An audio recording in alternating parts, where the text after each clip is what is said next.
Hello friends, welcome to the another class of AWS cloud computing.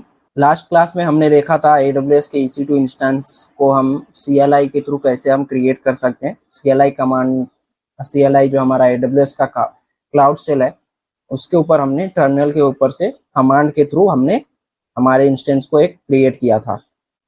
तो उसी के साथ हमने जो है हमारे लास्ट क्लास में EC2 के सभी सर्विसेज को ऑलमोस्ट जो है हमने जो देख लिए हैं। तो इसीलिए जो है मैं इस क्लास से एक नए अब हम सर्विस की बात करेंगे। तो जैसे कि मैंने बताया, हमने हमारे EC2 के जो भी सर्विसेज थी और ऑलमोस्ट मैंने सभी को कवर कर दिया है। और जो रह गया है प्लेसमेंट ग्रुप या टारगेट ग्रुप या ये सभी चीज़ें, तो ये सब जो है मैं PPCs के टाइम पे या जिस टाइम पे इसको जो है PCs के टाइम पे इसको एक्सप्लेन करूंगा, वो क्यों आपको जब मैं उस टाइम पे एक्सप्लेन करूंगा तब आपको समझ में आ जाएगा। तो अभी के लिए जितने हमारे EC2 के सर्विसेज थे यहाँ पे, वो सभी मैंने कर दिया है, एक्सप्लेन कर दिया आपको। तो इस क्लास से हम जो है एक नए सर्विस के बारे में देखेंगे। तो वो जो सर्विस होने वाला है वो हम देखने वाले हैं IAM के बारे में। यहाँ पर देख सकते हैं IAM को मैंने ऑलरेडी अपने डैशबोर्ड के ऊपर यहाँ पे फेवरेट करके रख रखा था। तो ये देखिए, ये हमारा IAM है। तो IAM क्या है? IAM का मतलब है आइडेंटिटी एंड एक्सेस मैनेजमेंट। तो ये है क्या? चलिए हम पहले इसके बारे में देख लेते हैं। तो मैं इसके लिए AWS के डॉक्यूमेंटेशन पे ही इसका मैंने पेज ओपन किया हुआ है, व्हाट इज IAM। तो यहाँ पे आप जो है देख सकते हैं IAM है क्या। तो AWS Identity and Access Management, IAM is a web service that help you to securely control access to AWS resources। तो AWS के रिसोर्सेज को सिक्योरली आप एक्सेस कर सकें, इसलिए जो है हम AWS के IAM सर्विस को यूज करते हैं। तो IAM यूज सर्विस को यूज करने से होगा क्या? With IAM, you can manage permission that control which resources user can access। तो इससे आप जो है परमिशंस मैनेज कर सकते हैं कि आपके जो यूजर्स होंगे वो आपके किन सर्विसेज को यूज कर सकते हैं। You use IAM to control who is authenticated, means signed in and authorized has permission to use resources। तो हम क्या कर सकते हैं, कौन जो है हमारे IAM के अंदर यूज IAM कंट्रोल से हम देख सकते हैं कौन साइन इन कर सकता है हमारे अकाउंट के अंदर, और कौन जो है उसको क्या परमिशन है, वो कौन सी रिसोर्सेज को हमारे यूज कर सकता है, वो सभी हम जो है IAM के अंदर बताते हैं। तो IAM provide the infrastructure necessary to control authentication and authorization for your AWS account. तो AWS जो है क्या करता है, नेसेसरी टू कंट्रोल ऑथेंटिकेशन, ये जो होता है आपके AWS के अकाउंट को ऑथेंटिकेशन और ऑथराइजेशन प्रोवाइड करता है। तो मैं एग्जांपल के जैसे बताऊं, जैसे अभी हमारा ये AWS का एक अकाउंट है, AWS जो मैंने आलोक मौर्य AWS जैसे मैंने एक अकाउंट है, ये जो है एक ग्लोबल अकाउंट है अभी। तो यानी हम इसको मैं इससे किसी भी रीजन के अंदर जाके कोई भी जो है टास्क, उसका जो सर्विस होगा वो मैं क्रिएट कर सकता हूँ, यूज कर सकता हूँ। तो इसको जो है सभी परमिशंस हैं। हम क्या करेंगे, जैसे अभी समझ लीजिए हम किसी कंपनी में वर्क कर रहे हैं और उसके अंदर का इंफ्रा का जो AWS का इंफ्रा मैनेजमेंट है, AWS की आपको सभी एडमिनिस्ट्रेटिव सभी मैनेजमेंट आपके हैंड में है। और वहाँ पे आपके साथ और जो सभी सपोज आपके अंडर 500 to 600 मेंबर्स वर्क कर रहे हैं, जिसके अंदर जो है आपको उन सभी को जो है किसी को रोज किसी कभी EC2 की सर्विस की नीड पड़ती है, किसी को S3 बकेट की नीड पड़ती है, किसी को लैम्बडा सर्विस का नीड है, तो किसी को इलास्टिक लोड बैलेंसिंग की नीड है। तो आपको उन सभी को जो है वो सब परमिशंस आपको उन यूजर्स को जो है देने होते हैं। तो आपको ये सभी चीजें मैनेज करना होता है। तो आप क्या कर सकते हैं, आप चाहें तो उन्हीं में से आपको उन सभी क्लाइंट्स में से आप कुछ स्पेसिफिक यूजर्स को आप एक एक परमिशंस जो है दे देंगे। आप अपनी एक टीम क्रिएट बनाएंगे, उस टीम के अंदर आप हर कुछ मेंबर्स रखेंगे और उन मेंबर्स के कुछ यूजर्स आप रखेंगे और उन यूजर्स को आप कुछ स्पेसिफिक जो है आप यहाँ पे परमिशंस दे देंगे। जैसे कि मैं एक यूजर ऐड करूंगा और उस यूजर को हम हमारे EC2 की जितनी भी सर्विसेज होंगी मैं उसको एक्सेस कर दूंगा, ताकि वो आगे अगर किसी को AWS के EC2 की नीड है तो वो उसके पास जाए और वो वहां से उसको सभी EC2 की सर्विसेज को ग्रांट कर सके। और इसी तरीके से मैं एक और यूजर क्रिएट करूंगा जिसको मैं दे दूंगा S3 बकेट की सभी रोल्स दे दूंगा। तो अगर किसी को S3 बकेट से कुछ अगर नीड है, कुछ उसको इमेज जो है उसके अंदर कोई ऑब्जेक्ट ऐड इंसर्ट करना है, तो उसके लिए वो जो है हमारे S3 बकेट का जो यूजर होगा जिसके हमने परमिशन दे रखा है ऑथेंटिकेशन, वो उसके पास जाएगा। तो इस तरीके से हम जो है हमारे AWS के अंदर यूजर्स को क्रिएट कर सकते हैं और उनको जो है कुछ जो परमिशन हमें देना है वो हम परमिशन या पॉलिसीज हम कह सकते हैं, हम उसको ऐड कर सकते हैं। तो जो हम उसके ऊपर जो हम परमिशन और पॉलिसीज ऐड करेंगे, बस वो उतना ही उसके अंदर एक्सेस कर पाएगा, उतना ही टास्क परफॉर्म कर पाएगा और कुछ नहीं कर पाएगा। तो इस तरीके से आप जो है अपने यूजर्स जो होते हैं, अपने क्लाइंट्स जो होते हैं आपके, उन सभी की जो कंट्रोल, उन सभी के ऊपर आप कंट्रोल कर सकते हैं, जिससे वो आप अगर आपका कोई डाटा को कोई हार्म ना कर पाए। तो इस तरीके से आप अपने सभी चीजों को सिक्योर करने के लिए IAM का यूज कर सकते हैं। तो यहाँ देखिए आइडेंटिटीज के अंदर भी एक है, यहाँ पे जैसे कि यहाँ पर बताया है, when you create an AWS account you begin with one sign in identity that has complete access to all AWS services and resources in the account. जैसे कि हमने हमारा ये जो AWS अकाउंट है अभी मैंने बताया, ये ग्लोबल है और इसको जो है AWS के सभी कंप्लीट एक्सेस टू AWS के जितने भी सर्विस और रिसोर्सेज हैं, सभी की एक्सेस हमारे को इस अकाउंट के अंदर है। This identity is called the AWS account root user and it is accessed by signing in with the email address and password that you use to create the account। तो ये जो हमारा यूजर है, जिसको ये आइडेंटिटी, जिसके हमारे जिस जो यूजर है उसको जो है इसको रूट यूजर कहते हैं, जिसको सभी जब हम हमारे AWS का अकाउंट क्रिएट करते समय जो हम हमारा ईमेल आईडी और पासवर्ड दिए रहते हैं, हम उसके थ्रू इसके अंदर हम एक्सेस कर सकते हैं हमारे रूट यूजर को, और इसके अंदर जो भी हमारा रिसोर्सेस और सभी सर्विसेज को हमारे AWS के हम परफॉर्म कर सकते हैं। तो AWS देखिए, AWS strongly recommend you that you doesn't use the root user for everyday task। तो AWS क्या रिकमेंड करता है, आप अपने रूट यूजर जो है आप उसको जो है आपके एवरीडे टास्क के लिए यूज ना करिए, बल्कि क्यों, इससे जो है safeguard your root user credential, आपके जो रूट यूजर के क्रेडेंशियल है यानी आपका ईमेल आईडी और पासवर्ड है, ये सभी चीजें उसको सिक्योर करने के लिए use them to perform the task that only the root user can perform. तो आप इसको बस उसी टाइम पे यूज करिए जब आपका रूट यूजर का जो टास्क हो, रूट यूजर का जो स्पेसिफिक टास्क होता है जिसको केवल रूट यूजर ही परफॉर्म कर सकता है, अगर वैसा कोई टास्क करना है तभी आप अपने रूट यूजर का जो है अकाउंट एक्सेस करिए और उससे उस सर्विस को क्रिएट कीजिए। नहीं तो आप क्या कर सकते हैं, एक सिंपली एक दूसरा यूजर क्रिएट कर सकते हैं जिसको आपको जो चीजें आप डेली बेस पे क्रिएट कर रहे हैं, जो टास्क को आप जो है डेली बेस के ऊपर यूज कर रहे हैं, उन सभी टास्क को उसको परमिशंस आप उस यूजर को दे सकते हैं और उस यूजर के थ्रू एक्सेस करके आप उन सभी टास्क को परफॉर्म कर सकते हैं। तो देखिए आप जो है अपने रूट यूजर के अलावा और क्या क्या उसको आप दूसरे अपने यूजर्स को क्या क्या जो है जो प्रोवाइड कर सकते हैं आइडेंटिटीज। तो एडमिनिस्ट्रेटर या एनालिस्ट या डेवलपर या कोई भी जो होगा वेब डेवलपर, या ऐसे आपको जो भी आप उसको परमिशन ग्रांट देना चाहते हैं, वो सभी आप परमिशन उन सभी को रिसोर्सेज को आपको ये रिसोर्सेज को एक्सेस कर सकता है, वो आप यहाँ पे IAM के अंदर ऐड कर सकते हैं। और एक्सेस मैनेजमेंट के लिए यहाँ पे आपको यहाँ पे मल्टी फैक्टर ऑथेंटिकेशन के बारे में दिया होगा। If a user is set up in a IAM, they use their sign-in credential to authenticate with AWS। तो अगर आपने कोई AWS के अंदर IAM के अंदर कोई यूजर को सेट किया है, तो वो यूजर क्या करेगा, साइन इन क्रेडेंशियल को यूज करेगा अपने AWS के अकाउंट को जो उसने क्रिएट किया उसको एक्सेस करने के लिए। Authentication is provided by matching the sign in credential to approval to a principal. तो जो ऑथेंटिकेशन होता है वो कहाँ कैसे प्रोवाइड होता है, तो वो जो है IAM के यूजर पे, IAM का रोल्स जो उससे हम प्रोवाइड करते हैं उसके ऊपर जो है वो रहता है, और ये जो है ट्रस्टेड बाय AWS अकाउंट जो है उसके अंदर है।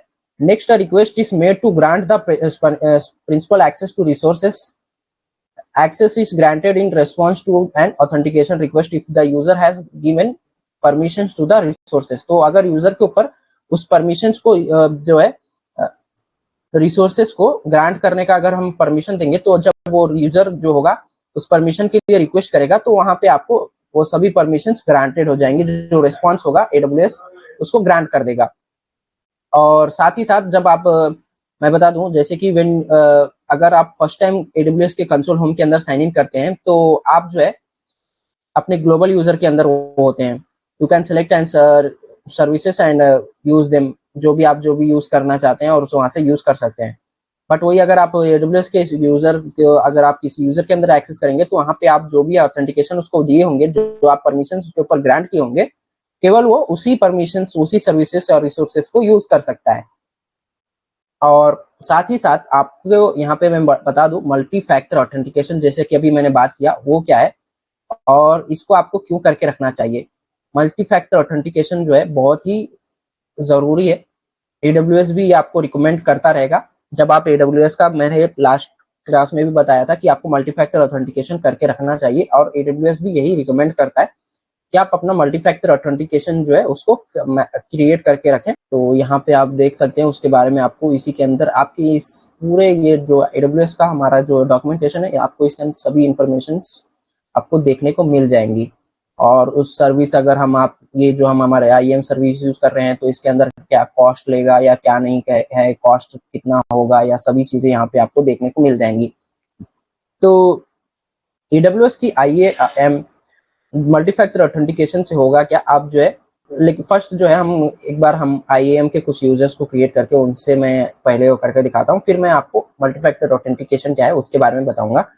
तो सबसे पहले मैं जो है हमारे IAMs के डैशबोर्ड के ऊपर जाते हैं, और मैं यहाँ से यूजर को क्रिएट करता हूँ, क्योंकि यहाँ पे आप देखिए यहाँ पे 0 यूजर है और यूजर ग्रुप्स जो होते हैं वो भी 0 हैं। यूजर ग्रुप क्या है इसके बारे में भी हम आगे अभी देखेंगे, पहले हम यूजर्स के बारे में देखते हैं। और यहाँ पे रोल्स है, तो यहाँ और पॉलिसीज क्या और ये सभी जो है चीजें आप देख सकते हैं यहाँ पे। तो ये नंबरिंग आपको डिफरेंट भी देखने को मिल सकती है। मेरे पे ऐसा क्यों है, क्योंकि अभी देखते हैं हमने क्या क्या रोल्स यहाँ पे ऐड हुए हैं, 4 रोल्स जो दिखा रहा है। तो यहाँ पे देखिए हमने जो AWS का ऑटो स्केलिंग का यूज किया था, तो उसके अंदर हमारा एक रोल ऐड हो गया था 3 डेज के बिफोर। एंड जब हमने इलास्टिक लोड बैलेंसिंग का किया था, तब हमारा एक और जो रोल है उसका ऐड हो गया था। तो यही यहाँ पे शो कर रहा है।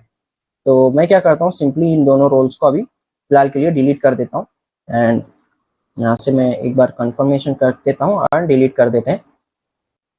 तो ये हमारे जो रोल्स होंगे डिलीट हो जाएंगे। तो ये तो हो गए रोल्स के बारे में, इसके बारे में हम आगे देखते हैं।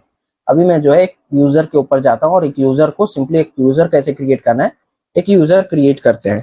तो यहाँ पे आता हूँ मैं यूजर्स के ऊपर, और यहाँ पे देख सकते हैं अभी कोई भी यूजर्स यहाँ पे नहीं क्रिएट हुआ है। तो यहाँ पे आएंगे क्रिएट यूजर, और यहाँ पे आप आके यूजर का नेम दे देंगे।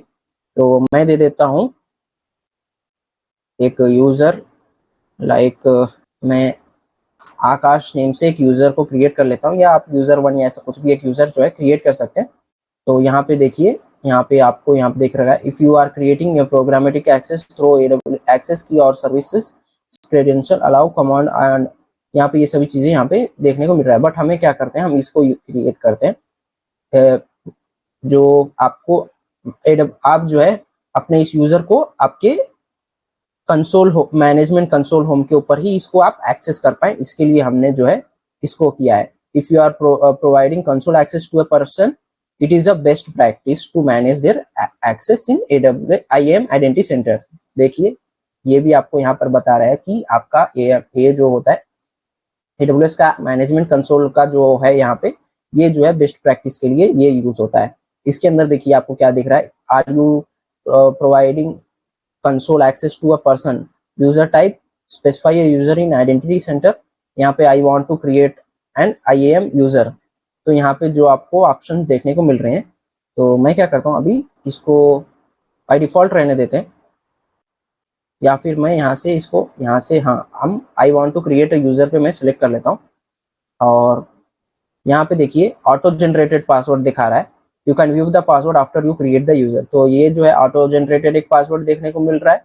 यहाँ पे आप कस्टम पासवर्ड भी आपका खुद का देख सकते हैं। तो यहाँ पे आप जो है अपने खुद का जो पासवर्ड चाहें तो वो भी आप यहाँ पे प्रोवाइड कर सकते हैं। Must be at least character, और इसके अंदर जो जो आपके चाहिए ये सभी उसके रिक्वायरमेंट्स हैं। इस रिक्वायरमेंट के अकॉर्डिंग आप यहाँ पे एक पासवर्ड, कस्टम पासवर्ड भी आप अपना खुद का दे सकते हैं। तो मैं जो है ऑटो जनरेटेड पासवर्ड के ऊपर जाता हूँ, और यूजर यहाँ पे आपको फिर से यहाँ पे देखने को है, user must create a new password at sign in recommended. तो जब भी वो यूजर साइन इन करेगा तो वो अपना खुद का एक न्यू पासवर्ड जो है वहाँ पे ऐड कर सकता है। ये जो है आपके विंडोज के अंदर भी होती हैं। जब हम विंडोज के अंदर हम विंडोज सर्वर को मैनेज करते हैं, एक्टिव डायरेक्टरी इंस्टॉल करते हैं, और उसके अंदर जो है हम जब यूजर को ऐड करते हैं तो यूजर के टाइम पे हम उसका पासवर्ड देंगे, पासवर्ड कब एक्सपायर होगा, और जब यूजर को वो अगर यूजर जो है लॉगिन करेगा तो वो चाहे तो अपना पासवर्ड जो है चेंज कर सकता है। ये सभी जो है आपके विंडोज के अंदर भी होता है जब आप सर्वर का कॉन्फ़िगर करते हैं। तो इसी तरीके के इसके अंदर भी कॉन्फ़िगरेशन है। तो अभी तो मैं इसको ऐसे ही रहने देता हूँ, और यहाँ से नेक्स्ट करके मैं सेकेंड स्टेप पे की तरफ हमारे बढ़ते हैं। और यहाँ पे जो है आपको देखने को मिल रहा है सेट परमिशंस। तो आप जो है अब इस यूजर को क्या क्या परमिशन देना चाहते हैं वो यहाँ से आप सेट कर सकते हैं। तो यहाँ पे देखिए, आप चाहते हैं कि आप इस यूजर को ग्रुप में ऐड कर दें, या आप कॉपी परमिशन देना चाहते हैं। अगर आपने किसी पहले ही कोई यूजर को या ग्रुप को परमिशन जो दे रखा है वो चाहते हैं कि आप उसकी जो ग्रुप पॉलिसीज है आप इसको अटैच कर दें, तो आप यहाँ से कॉपी परमिशन को सेलेक्ट कर सकते हैं। एंड देन यहाँ पे थर्ड आपको देखने को मिल रहा है अटैच पॉलिसीज डायरेक्टली। तो आप जो है ये कोई भी यूजर को पॉलिसीज या जो भी चीजें डायरेक्टली यहाँ से अटैच कर सकते हैं। तो अभी मैं जो है कुछ भी नहीं करता हूँ, यहाँ पे जो है सेट बाउंड्रीज जो भी यहाँ पे आपको देखने को मिल रहे हैं, सेट परमिशंस बाउंड्रीज, यहाँ पे आप बाउंड्रीज लगा सकते हैं आपकी, हाँ इतने तक की परमिशंस जो है आप अपने यूजर को दे सकते हैं। ये भी आप यहाँ से कॉन्फ़िगर कर सकते हैं, ये ऑप्शनल है। तो मैं अभी कुछ भी नहीं करता हूँ, अभी मैं बिना कोई पॉलिसी में ऐड किए जो है नेक्स्ट करता हूँ, ताकि हम देखते हैं अगर हम कोई पॉलिसी ऐड ना करें तो बाय डिफॉल्ट AWS जो है उस यूजर को क्या क्या पॉलिसीज ग्रांट करता है। तो मैं अभी यहाँ से नेक्स्ट करता हूँ। तो यहाँ देखिए उसका रिव्यू आ गया, Akash user auto generated password require password reset एस। एंड यहाँ पे जो है उसको देखिए परमिशन समरी के अंदर क्या दिया है, खाली हमारा एक ही परमिशन अभी ऐड कर हुआ दिखा रहा है, जो हमारे यूजर चेंज पासवर्ड होगा जब हम उसको हम एक्सेस करेंगे। तो फिर यहाँ पे टैग हम चाहें तो दे सकते हैं, तो मैं इसको नहीं करूंगा, और यहाँ से मैं क्रिएट यूजर पे क्लिक करता हूँ। तो अब देखिए यूजर क्रिएटेड सक्सेसफुली, अब हमारा एक जो है यूजर जो है क्रिएट हो गया है। You can view and download the user password and email instruction from AWS management console, यहाँ पे आपको सभी देखने को मिल रहा है। तो देखिए ईमेल साइन इन इंस्ट्रक्शन यहाँ पे सभी आपको यहाँ पे देखने को मिल रहा है, आपका यूजर नेम और यहाँ पे कंसोल आपका पासवर्ड जो है यहाँ पे आ गया है। तो मैं यहाँ से इसको कॉपी कर लेता हूँ, और मैं क्या करता हूँ, हमारा जो AWS का मैनेजमेंट कंसोल है उसके ऊपर मैं चले जाता हूँ। तो उसके लिए क्या कर सकते हैं, पहले तो मैं इसको यहाँ से हटाता हूँ, और हम हमारे IAM के अंदर जाते हैं। तो इसको मैं डाउनलोड कर लेता हूँ, ये जो है डाउनलोड हो गया है, और यहाँ से मैंने इसको कॉपी भी कर लिया। अब मैं क्या करता हूँ, अब यहाँ से मैं यहाँ आ गया IAM के ऊपर। तो यहाँ पे आप देखिए एक यूजर ऐड हो चुका है। तो अगर आप यहाँ पे क्लिक करेंगे तो यहाँ पे आप देख सकते हैं हमारा एक आकाश यूजर जो है ऐड हो गया है, जिसकी अभी कोई भी एक्टिविटी या कुछ भी यहाँ पे नहीं देखने को मिल रहा है। यहाँ पे सभी चीज़ें जो है नॉर्मल है, बाकी चीज़ें अभी जो भी हैं अभी ये पासवर्ड एज ये सभी चीज़ें आ रही हैं। तो मैं क्या करता हूँ, यहाँ पे हम आ जाते हैं, और मैं इससे जो है हमारे इस AWS के अकाउंट से मैं जो है लॉग आउट करता हूँ, साइन आउट करता हूँ। तो एक बार मैं साइन आउट करता हूँ, तो अब जो है मैं यहाँ पे AWS के मैनेजमेंट कंसोल के ऊपर आ गया, और मैं यहाँ से अब साइन इन करूँगा। तो अब मैं जो है कहाँ पे साइन इन करूँगा, तो इस बार जो है यहाँ पे देखिए IAM यूजर साइनिंग यहाँ पे देखने को मिल रहा है। तो यहाँ पे जो है आप अपने IAM यूजर नेम दे सकते हैं। तो मैंने जो नेम दिया था आकाश वो दे दूंगा, और यहाँ पे जो हमने अभी पासवर्ड को कॉपी किया था वो पासवर्ड हम यहाँ पे पेस्ट कर लेंगे, और यहाँ से हम साइन इन करते हैं। तो यस, यहाँ पे जो है उसका उस अकाउंट का हमें आईडी अकाउंट आईडी भी देना है, ये भी रिकमेंडेड है। तो ये तो हमने किया नहीं, तो चलिए हम फिर से हमारे रूट यूज़र के अंदर लॉगिन करते हैं। तो यहाँ से जो है मैं फिर से हमारी रूट यूज़र को लॉगिन करता हूँ और यहाँ पे देखिए मैंने यहाँ पे मल्टी फैक्टर ऑथेंटिकेशन जो है अलाउ कर रखा है, इसलिए यहाँ पे अब मुझे एक कोड पूछेगा। तो मैं एक बार अभी इसको ऐड कर अपने कोड को यहाँ पे एंटर कर दे रहा हूँ, फिर मैं बताऊंगा कि मल्टी फैक्टर ऑथेंटिकेशन क्या है और आप इसको कैसे करेंगे। तो अभी के लिए मैं इसको फिर से मैं अपने रूट यूज़र के अंदर आ गया और मैं यहाँ से आ जाता हूँ IAM के अंदर। IAM के अंदर जो हमारा यूज़र था, ये हम यूज़र्स के अंदर आ जाते हैं। तो ये जो हमारा यूज़र था आकाश यूज़र, इसके ऊपर हम क्लिक करेंगे।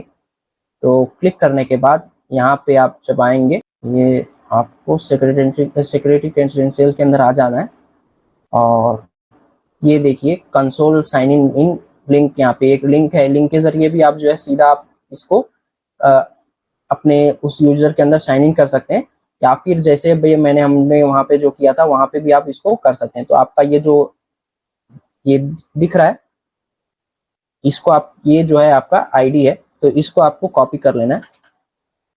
तो मैं इस आईडी को कॉपी कर लेता हूँ। मैं क्या करता हूँ, एक न्यू टैब ओपन कर लेता हूँ। तो मैं एक न्यू टैब ओपन कर लेता हूँ। इसके अंदर हमारे AWS के मैनेजमेंट कंसोल को हम लॉगिन करते हैं और यहाँ पे मैं साइन इन के टाइम पे, तो यहाँ पे भी हमारा जो वही है उसको हो गया। तो इससे मैं यहाँ पे साइन आउट करता हूँ पहले, एंड साइन आउट करने के बाद अब मैं साइन इन पे जाऊँगा। यहाँ पे हमें वही हमारी आईडी जो है उसको यहाँ पेस्ट करनी है। अब यहाँ पे नेम दे देंगे आकाश, एंड जो पासवर्ड था आपका, वो पासवर्ड को यहाँ पे मेंशन करेंगे। तो आई थिंक ये रुकिए, मैं जो है हमारे पासवर्ड को हम कॉपी कर लेते हैं। तो यहाँ पे MFA,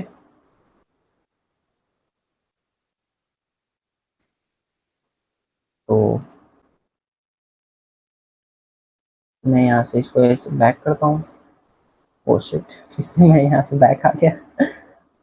वेट, तो ये देखिए जब जितने बार मैं यहाँ पे एक्सेस कर रहा हूँ उतने बार यहाँ पे एक डिफरेंट कोड हम यहाँ पे एक्सेस कर रहे हैं।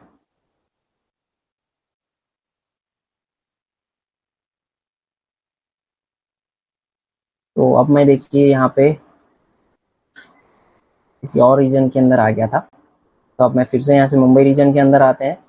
मुंबई के अंदर आपने जो है आइडेंटिटी एंड एक्सेस मैनेजमेंट के अंदर आएंगे और यहाँ से आपने एक यूज़र को ऐड किया हुआ है, आकाश यूज़र, और उसका आप यहाँ पे डिटेल देख सकते हैं। तो यहाँ पे आप देखिए, आप यहाँ पे उसका जो लिंक है, मैं इसी लिंक के थ्रू मैं यहाँ पे उसको एक बार ट्राई करता हूँ एक्सेस करने का। तो यहाँ पे यूज़र नेम एंड पासवर्ड जो है पूछ रहा है और पासवर्ड जो है हमने देखा नहीं पासवर्ड क्या था, तो इसलिए मैं क्या करता हूँ और एक यूज़र को एक बार क्रिएट करता हूँ। इसको मैं जो है रहने देता हूँ और मैं अपना एक और यूज़र जो है क्रिएट करूँगा। तो यहाँ पे देखिए ये तो इसने ये ले लिया, बट हमें इसको नहीं करना है। तो इससे यहाँ से एग्जिट करता हूँ मैं, यहाँ से एग्जिट और बैक करेंगे।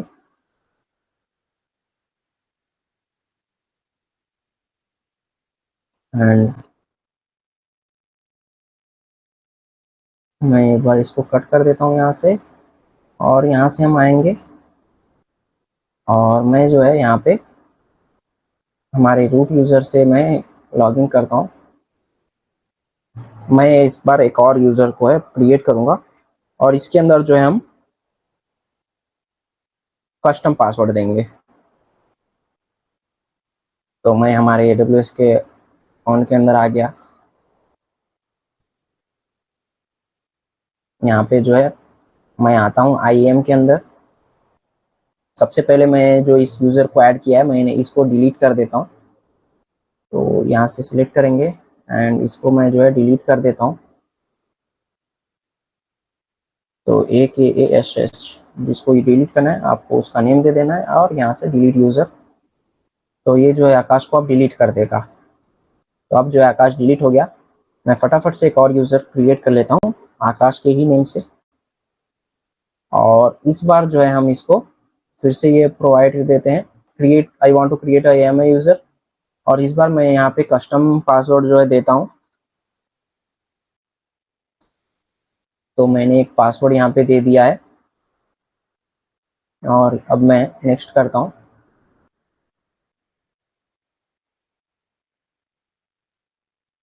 तो इसको मैं अभी यहाँ से क्लोज, एंड अभी के लिए फ़िलहाल इसको हम सेव करते हैं।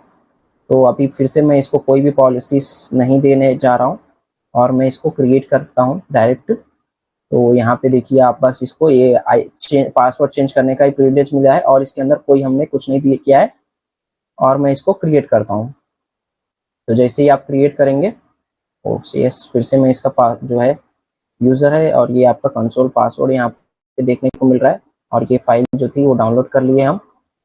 अब मैं जो है डायरेक्टली ये URL को यहाँ पे पेस्ट करता हूँ।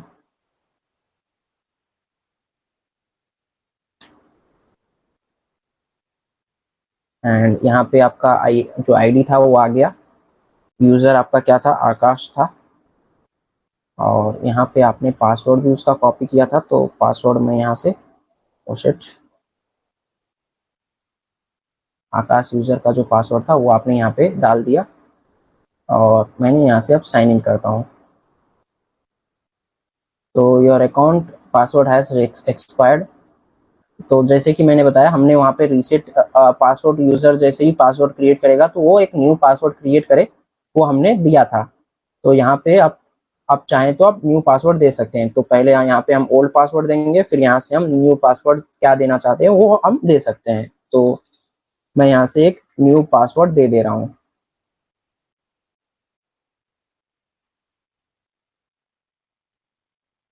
तो मैंने यहाँ से एक न्यू पासवर्ड दे दिया और यहाँ से मैं कंफर्म कर देता हूँ। तो अब जो है हम इसके अंदर कंफर्म करके इस यूज़र के अंदर एक्सेस कर सकते हैं। तो अब देखते हैं, ये देखिए अब ये जो है लॉगिन हो रहा है। तो अब यहाँ पे देखिए क्या है। तो अब यहाँ पे आपका आकाश जो यूज़र था वो यहाँ पे लॉगिन हो गया है, जो कि अभी यूरोप के किसी रीजन के अंदर हो गया है। तो मैं इसको मुंबई रीजन के अंदर लाता हूँ, और हमने कोई भी परमिशन नहीं दिया है। तो होता क्या है, उससे क्या होगा देखिए। मैं अगर इसके अंदर EC2 के अंदर जाऊँ, तो यहाँ पे आपको अभी डैशबोर्ड के अंदर अगर मैं लेके जाऊँ इसके डैशबोर्ड के ऊपर, तो यहाँ देखिए API errors.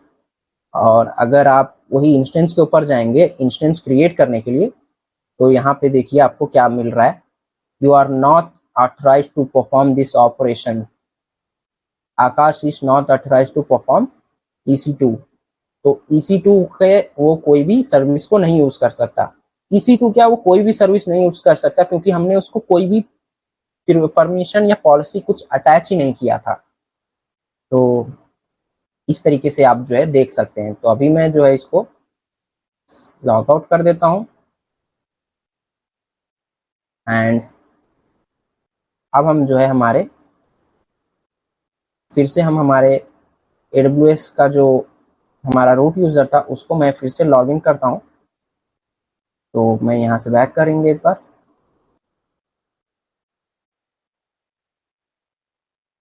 Sign in using root user and enter password, and फिर यहाँ पे आपको आपका MFA कोड जो है देना होगा। तो मैं यहाँ पे कोड जो है हमारा दे देता हूँ और एंटर। तो इस तरीके से जो है हम एक यूज़र को क्रिएट कर सकते हैं, उसको लॉगिन कर सकते हैं।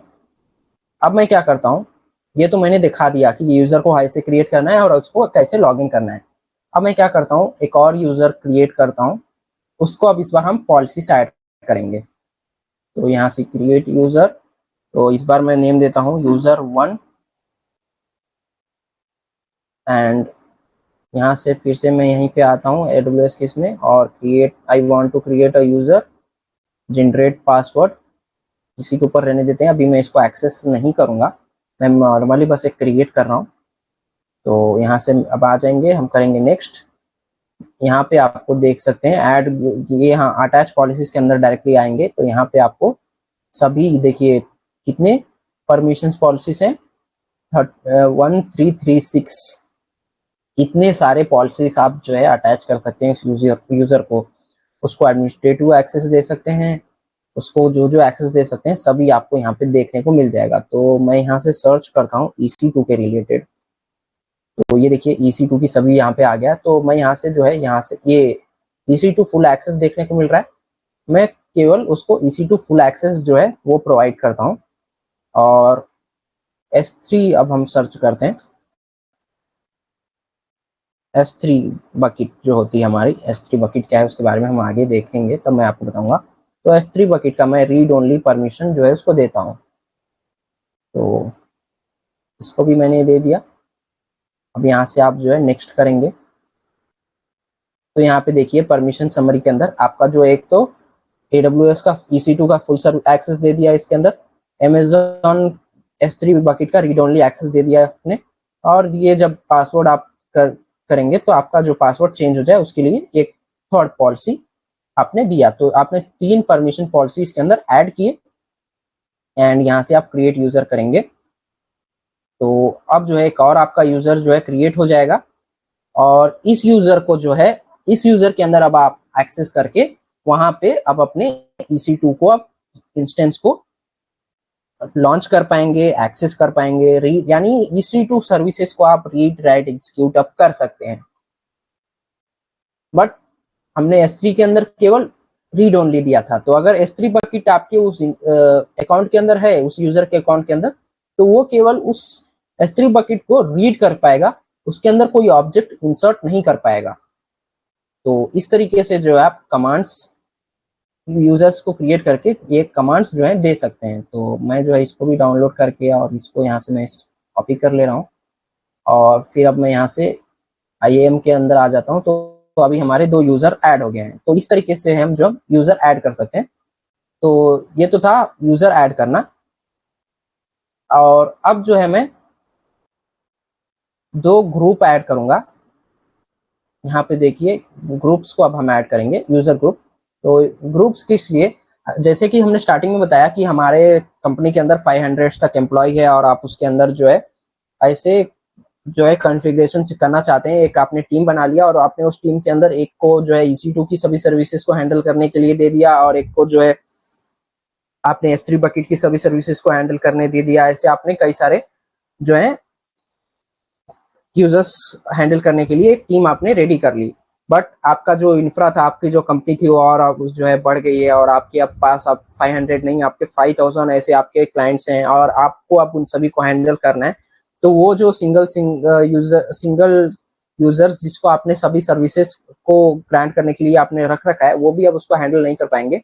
अब उनकी आपको उसके लिए आपको और 1 या 2 लोगों को उसके लिए आपको रखना होगा। तो आप क्या करेंगे, आप बार बार तो किसी यूजर को क्रिएट करके ये परमिशंस उसको चाहिए, ये सभी चीजें ऐसा ग्रांट तो नहीं करेंगे। तो उसके लिए हम क्या करेंगे, एक ग्रुप क्रिएट कर लेंगे और उस ग्रुप को हम पॉलिसी से ऐड करेंगे। और वो सभी पॉलिसी जब उस ग्रुप के अंदर हम किसी यूजर को ऐड करते हैं, उन यूजर्स को जो है वो ग्रुप की सभी पॉलिसीज आ जाती है, वो उन सभी ग्रुप पॉलिसीज को इनहेरिटेड कर लेता है। तो मैं क्या करता हूँ, एक ग्रुप क्रिएट करता हूँ और इसको मैं देता हूँ एडमिन ग्रुप, सिस्टम एडमिन देता हूँ मैं, SYS एंड एडमिन।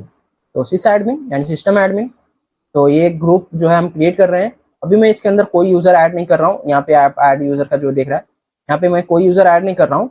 और यहाँ पे अटैच परमिशंस के अंदर जो है यहाँ पे देख सकते हैं, सबसे पहले आपको जो दिख रहा है एडमिनिस्ट्रेटिव एक्सेस, मैं इस पॉलिसी को इसके अंदर बस ऐड करता हूँ और यहाँ से मैं इसको क्रिएट करेंगे। तो ये देखिए हमारा एक जो है ग्रुप यहाँ पे क्रिएट हो गया है। अब मैं एक और ग्रुप ऐसे ही क्रिएट कर लेता हूँ और इस ग्रुप का जो नेम दूंगा मैं, एक तो हमने सिस्टम एडमिन के लिए दे दिया और इसके लिए हम अब डेवलपर का एक ग्रुप बना देते हैं। तो मैं जो है DevOps ऐसे करके एक जो है ग्रुप बना देता हूँ। तो इसके लिए मैं यहाँ पे इसको जो है डेवलपर का है ये, तो मैं डेवलपर जो होते हैं ज़्यादातर हमारे EC2 को सर्विस को यूज़ करते हैं। तो मैं EC2 को मैं सिलेक्ट कर लेता हूँ और EC2 का फुल एक्सेस दे देता हूँ और यहाँ से इसको भी मैं क्रिएट कर लेता हूँ। तो अभी हमने दो जो है ग्रुप्स को क्रिएट कर लिए, उसकी समरी देखेंगे आप यहाँ पे। तो ये कब क्रिएट हुआ है, टाइम है और सभी चीज़ें आप यहाँ से देख सकते हैं। यहाँ पे अभी कोई भी यूज़र ऐड नहीं है। तो अब मैं क्या करता हूँ, इसके अंदर आपके सिस्टम एडमिन के अंदर मैं एक यूज़र को ऐड करता हूँ। तो यहाँ पे हम देख सकते हैं, यहाँ पे आपको दो यूज़र्स देखने को मिल रहे हैं। तो आकाश यूज़र के अंदर अगर हम देखें तो आकाश यूज़र के अंदर क्या पॉलिसीज है, तो इसके अंदर केवल आपके पासवर्ड चेंज करने का पॉलिसी था और इसको कोई भी पॉलिसीज नहीं दी गई थी। तो मैं क्या करता हूँ, अभी इसको क्लोज करेंगे। यहाँ से मैं क्या करता हूँ, आकाश यूजर को सिलेक्ट कर लेता हूँ और उसको इस ग्रुप के अंदर ऐड कर देता हूँ। तो अब जो है आकाश इस ग्रुप के अंदर ऐड हो गया है। तो अब आप जो है अब इसकी पॉलिसीज को अगर आप चेक करेंगे तो यहाँ पे आप इसको आ जाने देते हैं। तो अब यहाँ पे देखिए, अब आकाश को जो है एडमिनिस्ट्रेटिव एक्सेस का भी पॉलिसी आ गया है, यानी अब वो सभी एडमिनिस्ट्रेटिव का जो भी एडमिनिस्ट्रेटर का सभी टास्क होता है वो सभी वो परफॉर्म कर सकता है। तो इस तरीके से जो है आप ग्रुप्स को क्रिएट करके उनके अंदर यूजर्स को ऐड कर सकते हैं और उनके ऊपर क्या क्या आपको पॉलिसीज जो है देनी है वो सभी पॉलिसीज को आप ऐड कर सकते हैं। तो आप इस तरीके से भी जो है यूजर को ऐड कर सकते हैं, या फिर आप जब किसी यूजर को आप जाएंगे यूजर के अंदर, तो यहाँ पे जब आप यूजर्स के ऊपर सेलेक्ट करते हैं एंड सेलेक्ट करने के बाद जब आप उसको यहाँ पे आएंगे तो यहाँ पे ग्रुप्स है, यहाँ पे आप जो है ग्रुप ऐड कर सकते हैं, या फिर आप कोई न्यू यूजर जो है क्रिएट करना चाह रहे हैं। जैसे कि मैं अभी एक यूजर और एक क्रिएट करके दिखाता हूँ। तो मैं यहाँ पे यूजर्स में आता हूँ, क्रिएट यूजर करता हूँ और इसको मैं किस अपने डेवलपर के अंदर ऐड करूंगा। तो टेस्ट डेवलपर ऐसे मैं दे देता हूँ, टेस्ट डेवऑप्स ऐसे करके दे दिया मैंने। और यहाँ पे मैं इसको जो है फिर से I want to create a user दे देता हूँ और ऑटो जनरेटेड पासवर्ड रहने देते हैं। और यहाँ से मैं जब नेक्स्ट स्टेप पे जाऊंगा तो ऐड यूजर टू ग्रुप यहाँ पे आपको देखने को मिल रहा है और हमने जो दो ग्रुप किए होंगे क्रिएट किए होंगे यहाँ पे आपको देखने को मिल जाएंगे। तो हमें इसको कहाँ पे डेवऑप्स वाले ग्रुप के अंदर ऐड करना है, तो यहाँ से आप यहाँ से सेलेक्ट कर सकते हैं और यहाँ से नेक्स्ट। तो यहाँ पे देखिए क्या क्या उसको परमिशंस मिले हैं। आपके डेवऑप्स ग्रुप के अंदर जो जो परमिशंस है वो सभी परमिशंस मिल गया है और एक जो है चेंज पासवर्ड का आपको इसके अंदर परमिशन देखने को मिल गया है, परमिशन पॉलिसी। यहाँ पे ग्रुप परमिशन ग्रुप एंड यहाँ परमिशन पॉलिसी आपको दोनों यहाँ पे देखने को मिल गए हैं। अभी आप इसको क्रिएट यूजर करेंगे और इसको मैं यहाँ से डाउनलोड एंड इसको कॉपी कर लूंगा ताकि ये फिर से हम इस पेज से बैक हो सके। एंड मैं यहाँ से अब आपको IAM के अंदर आऊंगा। तो यहाँ पे देखिए, अगर आप यूजर के अंदर जाएंगे और अपनी टेस्ट डेवऑप के अंदर जाएंगे तो आपको अब इसके अंदर पॉलिसीज के अंदर आप देख सकते हैं आपको EC2 और ये दोनों पॉलिसीज आप ऐड कर सकते हो गई हैं। तो इस तरीके से आप जो है यूजर्स ग्रुप्स को ऐड कर सकते हैं और उन सभी के ऊपर पॉलिसीज आप दे सकते हैं कि यस इस यूजर को मुझे ये जो है पॉलिसी देना है, इस यूजर को मुझे इन सर्विसेज के ऊपर अलाउ करना है कि मेरी ये जो आकाश यूजर है वो केवल हमारे EC2 को ही एक्सेस कर पाए और कोई सर्विस को जो है एक्सेस नहीं कर पाए। बस वो EC2 की सर्विसेज को यूज कर पाए, उसको EC2 की फुल सर्विसेज की एक्सेस हम दे देंगे, वो आपकी किसी और सर्विस को वो यूज नहीं कर पाएगा। तो इस तरीके का आप जो चाहते हैं, तो इस तरीके से आप जो है सभी चीजें यहाँ पे आपके IAM रोल के थ्रू, IAM सर्विस के थ्रू आप सभी जो है दे सकते हैं। इसके अलावा यहाँ पे आपको देखने को मिलेगा, मैंने यूजर तो क्रिएट किया, यूजर क्रिएट करने के बाद मैंने कुछ सर्विस को क्यों मैंने नहीं किया आप यहाँ पे देख सकते हैं। आपका जो AWS है, आप अगर कितने भी यूजर और ये सभी चीजें क्रिएट करते हैं तो उसका तो ये कॉस्ट नहीं लेता है, नो एक्स्ट्रा चार्जेस। देखिए यहाँ पे देख सकते हैं, यहाँ पे सर्विस कॉस्ट इंफॉर्मेशन के अंदर आपको देखने को मिल जाएगा कि AWS identity and access management के अंदर जो आपका IAM है, इस ये जो होता है AWS IAM identity center and AWS service token service, तो ये जो होता है are featured of your AWS account offered at no additional charges. ये जो है नो एडिशनल चार्जेस के ऊपर एक्सेस होता है, ऑफर्ड होता है। तो इसको आप जो है क्रिएट कर सकते हैं और एक्सेस कर सकते हैं। But if you are charged only when you access other AWS services using IAM user to users और योर टेम्पररी रेजिडेंशियल। तो अगर आप AWS के उस यूजर के थ्रू आप कोई सर्विसेज को यूज कर रहे हैं अदर दूसरे सर्विसेज को आप एक्सेस कर रहे हैं, तब आपका जो AWS है उसके लिए चार्ज कर सकता है। तो इसीलिए मैंने कोई भी सर्विस को एक्सेस करके यहाँ पे दिखाया नहीं। मैं नहीं तो आपका जो हमारा EC2 जिस यूजर को हमने EC2 का परमिशन दिया था, मैं उस यूजर को लॉग इन करके आपको उसके अंदर EC2 का एक इंस्टेंस क्रिएट करके दिखाता। ये हम क्रिएट कर सकते हैं और वहां पे वो उसको सभी परमिशंस होंगी। तो ये बस मुझे बताना था कि यस, IAM करके ऐसा एक सर्विस होती है जिसके मदद से आप जो है ऐसे आप रोल्स डिफाइन कर सकते हैं। आप अपने EC2 अपने AWS के अंदर, AWS के अपने इस अकाउंट के अंदर आप जो है रोल स्पेसिफाई कर सकते हैं, यूजर्स को ऐड कर सकते हैं कि हाँ, इस यूजर को हमें ये चीजें करनी है। और जैसे कि अभी मैंने बताया भी कि आप जो है अपने AWS के रूट यूजर अकाउंट, AWS जो रिकमेंड करता है कि आपका AWS का जो रूट यूजर अकाउंट है उसको आप डेली एवरीडे टास्क के लिए ना यूज करें, केवल तभी यूज करें जब आपके कोई ऐसा टास्क आपको स्पेसिफिक टास्क आपको परफॉर्म करना है जिसके लिए आपको रूट यूजर का नीड हो, देन ही आप अपने रूट को एक्सेस करें। तो आप ये सभी चीजें AWS के IAM के जो मैंने डॉक्यूमेंटेशन पेज के अंदर में ये सभी चीजें दिखाई हैं, और ये जो नोट्स होती हैं आप यहाँ से अभी आप सभी चीजें के बारे में और डिटेल में पढ़ सकते हैं कि आपको कैसे उसको आपको मैनेज करना है IAM को, IAM कैसे वर्क करता है। ये सभी चीजें आपको यहाँ पे देखने को आपको मिल जाएंगी। तो जब भी आप हमारे क्लासेस को देखें, एक बार क्लासेस को हो जाने के बाद आपको अगर इसकी नोट्स के अगर चाहिए तो आप जो है कहीं और जाने की बजाय आप आप जो है अपने AWS के जो साइट होती है उसके ऊपर ही आए और AWS के डॉक्यूमेंटेशन के हेल्प से आप उस सर्विस के बारे में पढ़ें। तो ये तो हो गया हमारा IAM सर्विस। तो IAM सर्विस के थ्रू आप इस तरीके से जो है ग्रुप्स, यूजर्स, सभी चीजें क्रिएट कर सकते हैं। अभी मैं क्या करता हूँ, इससे बैक आता हूँ, हमारे IAM के डैशबोर्ड के ऊपर आता हूँ और यहाँ पे मैं क्या करता हूँ, ये जो आपको देखने को मिल रहा है, अब मैं यहाँ से यूजर्स और ग्रुप्स को जो है डिलीट कर देता हूँ। तो मैं इन तीनों यूजर्स को जो है यहाँ से डिलीट करता हूँ एंड यहाँ से हम इसको अब डिलीट कर देंगे। तो अब हमारा यूजर जो है डिलीट हो जाएगा। यहाँ से आके मैं अपने ग्रुप्स को भी डिलीट कर देता हूँ।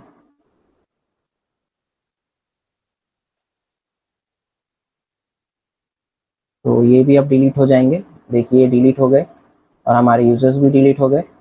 रोल्स के अंदर अगर अब हम चेक करें तो अभी हमारे 2 ही रोल्स हैं, इसको हम ऐसे ही रहने देते हैं। और ये पॉलिसीज तो अभी भी हमारी जो है, ये सभी पॉलिसीज आपको जितने हैं वो सभी यहाँ पे देखने को मिल जाएगा। तो ये सभी अब हम ऐसे ही रहने देते हैं। और यहाँ डैशबोर्ड के ऊपर आप आएंगे तो यहाँ पे सिक्योरिटी रिकमेंडेशंस के अंदर आपको देखने को मिल रहा है कि आपके जो रूट यूजर है उसके ऊपर MFA अलाउ है। और ये तो आप देख भी रहे हैं, जब हमारे इस यूजर को मैं जब एक्सेस कर रहा हूँ हमारे AWS के अंदर, तो वहां पे एक MFA मल्टी फैक्टर ऑथेंटिकेशन का पेज ओपन हो रहा है जिसके अंदर मुझे एक कोड देना पड़ रहा है। तो ये क्या है और ये कहाँ पे यूज होगा, अगर मैं इसकी बात करूँ तो यहाँ देखिए, having multi factor authentication for the root user improve security for the account. तो होता क्या है, आप AWS के अंदर आपके मल्टी फैक्टर अपने AWS के अकाउंट को ये रिकमेंड करेगा आपको कि अपने अकाउंट के ऊपर मल्टी फैक्टर ऑथेंटिकेशन अलाउ करके रखें। तो ऐसा क्यों होता है कि क्योंकि हमारे अकाउंट को सिक्योर करने के लिए जो हैकर्स हो सकते हैं, ऐसा हो सकता है आपका अकाउंट जो है हैक हो सकता है, तो अकाउंट से वो सिक्योर करने के लिए आपको मल्टी फैक्टर ऑथेंटिकेशन का करना पड़ता है। क्योंकि सपोज जो है अगर की लॉगर या ऐसे कई तरीके के आपके जो है आजकल टूल्स वगैरह आ गए हैं जिसके थ्रू हम जो है ऐसे ऐसे हमारे पास सभी प्रोग्राम्स क्रिएट कर देते हैं हैकर्स और हमारे सिस्टम्स के अंदर, हमारे डिवाइसेस के अंदर जो है इंजेक्ट कर देते हैं। तो उससे होता क्या है, हम जितना भी हमारे की के ऊपर हम जो भी बटन प्रेस करेंगे वो सभी इंफॉर्मेशन उनके पास चले जाता है, जिसके थ्रू होता क्या है, अगर हमने हमारे ईमेल आईडी को कभी लॉगिन किया तो उसके हमारा नेक्स्ट स्टेप होता है क्या, हमारा पासवर्ड एंटर करना। तो उस तरीके से वो लोग कभी होता क्या है, हमारे यूजर आईडी और पासवर्ड को वो सब ट्रैक कर लेते हैं। तो अगर सपोज अगर आपके इस अकाउंट को किसी ने जो है हैक भी कर लिया, अपने पासवर्ड और आपका ईमेल आईडी और पासवर्ड उसने जान भी लिया, तो भी वो उसको एक्सेस नहीं कर पाएगा क्योंकि आपने उसके ऊपर मल्टी फैक्टर ऑथेंटिकेशन किया होगा। और ये मल्टी फैक्टर ऑथेंटिकेशन करने से होता क्या है, आपको मल्टी फैक्टर ऑथेंटिकेशन का जो है, इससे आपके जो डिवाइसेस होती हैं, आप उसके ऊपर एक कोड आता है और वो कोड को आपको यहाँ पे मेंशन करना होता है, उसके बाद ही यहाँ पे आप उसको एक्सेस कर पाते हैं। तो वो जो है कैसे होगा ये मैं आप लोगों को बता देता हूँ। तो यहाँ पे अभी देख सकते हैं आप लोग कि हमारे इस रूट यूजर के ऊपर मल्टी फैक्टर ऑथेंटिकेशन जो है अलाउ है। तो यहाँ पे हमारे इस यूजर के ऊपर मल्टी फैक्टर ऑथेंटिकेशन अलाउ है। मैं क्या करता हूँ, इसको जो है कैसे करना है ये मैं बता दूं। तो आपको जो है, जब आप आप लॉगिन करेंगे तो आपको मल्टी फैक्टर ऑथेंटिकेशन का वहां पे आपको ऑप्शन आएगा, और उसके लिए आपको करना क्या होता है, आपके फोन में एक सिंपल सा एप्लीकेशन होता है। आपको एक एप्लीकेशन गूगल ऑथेंटिकेशन करके एक एप्लीकेशन देखने को मिलेगा, आपको उसको डाउनलोड करना होता है। एंड उसके थ्रू जो है आप मल्टी फैक्टर ऑथेंटिकेशन जब वो जो गूगल ऑथेंटिकेटर या ऐसा आपको कई सारे अलग अलग ऐप्स आपको देखने को मिल जाएंगे। आप जब एक मल्टी फैक्टर ऑथेंटिकेशन को इनेबल करेंगे तो वहाँ पे आपको ऑप्शंस देखने को मिल जाएगा, जहाँ से आप किसी एक ऑप्शन को यूज करके वहाँ से आप इसको कर सकते हैं। तो कैसे करना है रुकिए, मैं एक बार नहीं तो आप लोगों को मैं ही आपको करके दिखा देता हूँ। मैं क्या करता हूँ, हमारे तो इस अकाउंट के ऊपर already multi factor authentication allow है। तो मैं क्या करता हूँ, पहले हमारे इस जो रूट यूजर है इसके ऊपर जो हमारा मल्टी फैक्टर ऑथेंटिकेशन जो था उसको मैं रिमूव करता हूँ। तो उसके लिए मैं आ जाऊँगा यहाँ पे। तो जैसे कि मैंने बताया था, आपके जो यहाँ पे आप अकाउंट्स के ऊपर जब सेलेक्ट करते हैं, आपके जो सिक्योरिटी क्रेडेंशियल्स है इसके अंदर आपके सभी पासवर्ड के रिलेटेड सभी चीज़ें यहाँ पे होती हैं। तो यहाँ पे आप देख सकते हैं मैंने यहाँ पे एक मल्टी फैक्टर ऑथेंटिकेशन अलाउ कर रखा है। तो इसको मैं क्या करता हूँ, देख रेडमी नेम जो मैंने दे रखा था, तो मैं इसको अभी रिमूव कर देता हूँ। तो जैसे ही मैं रिमूव करूँगा तो अब जो है आपका मल्टी फैक्टर ऑथेंटिकेशन जो था वो हट चुका है। तो अब जब मैं अब तक जो मुझसे कोड ये पूछ रहा था, अब ये नहीं पूछेगा। तो उसके लिए मैं क्या करता हूँ, तो अब साइन आउट हो गया। अब मैं इसको साइन इन करने की ट्राई करता हूँ। तो अब जब मैं यहाँ पे साइन इन पे आऊँगा और यहाँ पे रूट यूज़र के थ्रू साइन इन करूँगा, तो ये रूट यूज़र के लिए अब मैं ईमेल आईडी डालूंगा और पासवर्ड डालूंगा। जैसे ही पासवर्ड डालूंगा, देखिए इसने जैसे कि मैंने बताया AWS रिकमेंड करता है आपके मल्टी फैक्टर ऑथेंटिकेशन के लिए। तो यहाँ पे देखिए इसने बताया कि आप लोग in order to provide a more secure experience of our customer we are requiring to register in multi factor authentication. तो मल्टी फैक्टर ऑथेंटिकेशन आपको जो है इसको करना है। तो इस तरीके का आपको इंटरफेस आ जाएगा। अगर ये नहीं आता तो भी आप सिक्योरिटी क्रेडेंशियल के अंदर जाके वहां से भी आप ऐड कर सकते हैं। तो अभी आप देख सकते हैं यहाँ पे MFA डिवाइस नेम पूछ रहा है, आप यहाँ से कोई भी आप डिवाइस नेम डाल दीजिए जिससे आपको इसको एक्सेस करना है। आपके पास जो भी डिवाइस है, चाहे तो आप उसका कुछ भी नेम यहाँ से आप दे सकते हैं, बस आपको एक नेम देना है कि आपको पता रहे कि हाँ आपने इस डिवाइस के अंदर अपना ऑथेंटिकेटर ऐप या जो भी है आप उसको इंस्टॉल किए हैं। तो मैं यहाँ से रेडमी दे देता हूँ, और यहाँ से आप यहाँ पे आपको 3 वेज देखने को मिल रहा है। पास की और सिक्योरिटी की के थ्रू आप करना चाहते हैं, या ऑथेंटिकेटर ऐप के थ्रू आप करना चाहते हैं, या ये 3 चीजें यहाँ पे आप देखने को मिल रहे हैं। तो मैं क्या करता हूँ, सेकंड ऑप्शन जो आपका ऑथेंटिकेटर ऐप है इसको मैं सिलेक्ट करता हूँ एंड नेक्स्ट पे क्लिक करता हूँ। तो जैसे ही मैं नेक्स्ट पे क्लिक करूंगा तो उससे होगा क्या, आपके आपको जो है आपको जिस डिवाइस से इसको एक्सेस करना है उस डिवाइस के ऊपर आपको जो है आ जाएंगे ये आपको उस डिवाइस के अंदर एक गूगल ऑथेंटिकेटर यहाँ पे आप देखने को मिल रहा है, गूगल ऑथेंटिकेटर। तो एक गूगल ऑथेंटिकेटर नेम से एक ऐप जो है वो इंस्टॉल करना होता है। तो मैं क्या करता हूँ, अपने फ़ोन के अंदर मैं उस ऐप को जो है इंस्टॉल कर लूँगा, और इंस्टॉल करने के बाद वहाँ पे आपको जो है एक QR कोड यहाँ पे स्कैन करना होगा। तो पहले मैं अपने फ़ोन के अंदर गूगल ऑथेंटिकेटर ऐप को जो है उसको इंस्टॉल कर लूँगा। ये बहुत ही लो एक 3 MB या ऐसा समथिंग का बस इसका साइज होगा, कोई बड़ा एप्लीकेशन नहीं है। तो आपको जो है उस एप्लीकेशन को डाउनलोड कर लेना है, और एप्लीकेशन को डाउनलोड करने के बाद यहाँ पे देख रहे हैं शो QR कोड, इसको आपने करना है। तो शो QR कोड जो है करने से पहले आप लोग क्या करेंगे, जैसे कि मैंने बताया, गूगल ऑथेंटिकेटर ऐप को आप अपने फ़ोन मोबाइल अपने डिवाइस के अंदर जो है ओपन डाउनलोड करेंगे। उसके बाद जब आप उस ऐप को ओपन करेंगे तो आपको जो है वो सभी चीज़ें बताएगा कि stronger security with Google authenticator get started, और उसके ऊपर आपके ईमेल वगैरह सभी चीज़ें पूछी जाएंगी। आप वो सब जब कंटिन्यू कर देंगे, देन वहाँ पे आपको जो है एक ऑप्शन देखने को मिल जाएगा जहाँ पे आप स्कैन कर सकते हैं। तो यहाँ से मैं क्या करता हूँ, QR कोड जो आपको देखने को मिल रहा है इसको आप ओपन करेंगे और आपके डिवाइस के अंदर स्कैन कोड आपने को देखने को मिल जाएगा। तो मैं क्या करता हूँ, यहाँ से शो QR कोड पे क्लिक करूंगा, तो यहाँ से आपको एक QR कोड आ जाएगा। इस QR कोड को अपने डिवाइस के अंदर जैसे ही मैं स्कैन करूंगा, तो इससे होगा क्या, मेरे डिवाइस के ऊपर कोड्स आने लगेंगे। तो उन कोड्स को मैं यहाँ पे मेंशन करूंगा। तो जो भी कोड्स रहेंगे मैं वहाँ पे इसको मेंशन करूंगा। और फर्स्ट कोड हो गया। इसी तरीके से आपका और एक कोड आएगा, वो रैंडमली जो है आपके कोड्स जो है होते हैं चेंज होते रहते हैं। इस तरीके से जो आपका ये कोड्स रहता है, इसको ये कभी सेम नहीं रहता है। तो अगर ये कोड जो है किसी ने देख भी लिया तो भी वो आपके अकाउंट को एक्सेस नहीं कर पाएगा, क्योंकि ये जो है रैंडमली चेंज होते रहते हैं।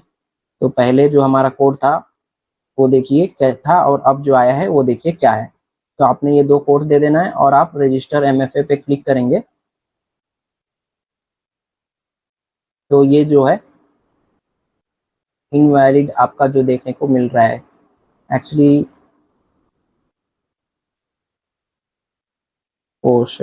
मेरा जो ऑथेंटिकेटर था उसको मैंने सही से इसको स्कैन ही नहीं किया था, और जो हमने पहले जो QR कोड को एक्सेस किया था वही QR जो है वो हो गया, जिसकी वजह से ऐसे आपको मेरे को आ रहा है। बट आपको जो है ऐसा नहीं को करना है। तो इस तरीके से आपको इंटरफेस आ जाएंगे। जब आप यहाँ से जो आपके कोड्स आप दे देंगे, उसके बाद आपको आपके दोनों कोड्स देने के बाद आप यहाँ पे अपने मल्टी फैक्टर ऑथेंटिकेशन जो होगा आपका वो इनेबल हो जाएगा। और आप नेक्स्ट टाइम पे जब भी आप फिर इसको लॉगिन करेंगे अपने अकाउंट को, तब आपको वहाँ पे मल्टी आपके यूजर नेम एंड पासवर्ड के साथ आपका मल्टी फैक्टर ऑथेंटिकेशन भी आपको प्रोवाइड करना होगा। तो मैं क्या करता हूँ, मैं इसको अभी तो क्लोज करता हूँ, इसको मैं फिर ये जो था मैं इसको रिजॉल्व करके वापस से मैं इसको कर लूँगा। एक्चुअली मैंने जो अपना डिवाइस का है वो मेरा पहले का ही आ रहा है और मैं कर रहा हूँ, तो इसके अंदर कुछ जो है ये चीज़ें हो नहीं पा रही हैं, समथिंग वेंट रॉन्ग ऐसे कुछ जो है इंफॉर्मेशन मुझे यहाँ पे आ रहा है। तो इसलिए मैं जो है इसको अभी नहीं वो कर रहा हूँ, इससे मैं बैक कर देता हूँ। मैं इसको आप लोग जो है ऐसे स्टेप जो मैंने बताया वो आप करेंगे तो आपका जो है वो लॉगिन हो जाएगा। मेरे अभी डिवाइस के अंदर कोई इशू एरर आ रहा है, इसकी वजह से ये नहीं हो रहा है, बट ये हो जाएगा। तो इस तरीके से आप मल्टी फैक्टर ऑथेंटिकेशन आप प्रोवाइड कर सकते हैं। तो इस क्लास में इतना ही।